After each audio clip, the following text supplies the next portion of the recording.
বেগম খালেদা জিয়া আজকে আমাদের ভাইয়া এতিম হয়েছে, তার ভাই হারাইছে, বাবা হারাইছে। আমাদের কোনো অভিভাবক নেই, উনি তো আমাদের মা ছিলেন। আমাদের মাকে বিষক্রিয়া করে স্লো প্রয়োজন দিয়ে আমাদের মাকে মারা হয়েছে। যখন ফজর নামাজ পড়ে উঠে আমি আমার মোবাইলটা করেছি, তখন আমি জানতে পেরেছি আর কি, যে মানে দুই একটা পোস্ট দেখলাম, পরে 6টার সময় একদম কনফার্ম হলাম যে নিউজটা সত্যি। আগে থেকে তো অনেকেই অনেক সময় অনেক নিউজ করতো, আমি প্রথমে বিশ্বাস করি নাই, পরে দেখলাম যে যখন হচ্ছিল, মানে বিএনপি থেকে ছেড়েছে, তখন আবেগ অনুভূতি আসলে আমরা অনেক শোকাহত। আপনারা তো বুঝতে পারছেন, আমাদের আসলে হাত পা চলছিল না। আমি যে বাসা থেকে বের হব, আমার অসাড় হয়ে আসছিল আমার হাত পাগুলো। পরে তারপরেও আসছি, মনও মানছিল না যে যাব, পরে আসলাম।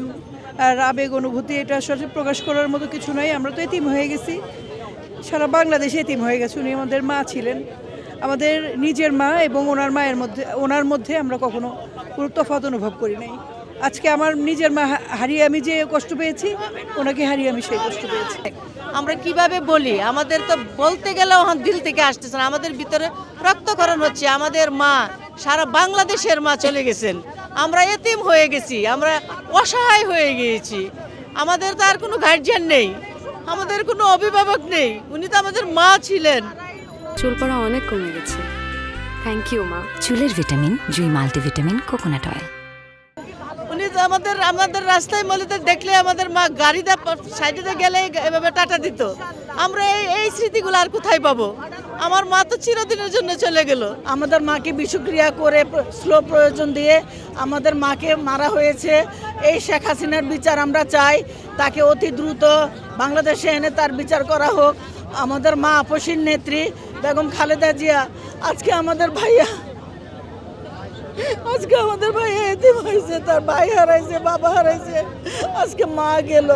ভাইয়া তুমি এতিম হও নাই, আমরাও তো এতিম হয়েছি। আমরা তোমার সাথে আছি ভাইয়া, তুমি মন খারাপ করো না, তোমার সাথে আমরা আছি। এবং ইনশাল্লাহ মায়ের যত স্বপ্ন সব আমরা তোমার সাথে মিলে আমরা বাস্তবায়ন করব। আজকে আমার মা মারা গেছে, মায়ের আল্লাহ বেহেশত নসিব করুক, এবং এই মানে বেহেশতের সর্বস্থান ওনাকে দেওয়া হোক।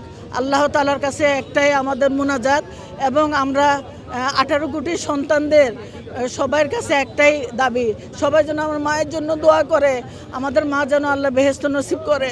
এবং আমাদের এই শূন্যস্থান কখনো পূরণ হবে না, আমাদের মা কখনো আসবে না, আর হাত দিয়ে এমন করবে না।